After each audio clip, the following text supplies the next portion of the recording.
Na, jetzt geh weiter, was tust denn du noch? Wir hätten ja schon links unterwegs sein sollen.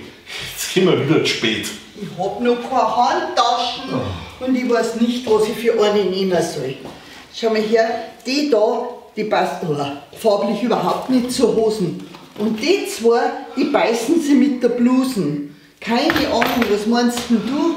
Hallo, wir gehen nur ins Kino. Ich weiß nicht, für was man da jetzt unbedingt eine Handtaschen braucht. Ja, also, ach, dann nimm ich die. Ja. Gell? Warte mal. Kannst du da noch mein Handy einstecken? Und mein Geldbeutel. Und mein Grün.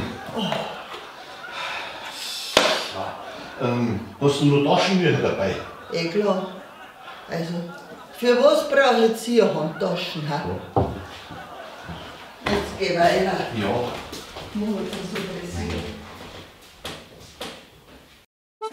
Bayern Comedy wird unterstützt durch die Brigante Landbrauerei Schönraum.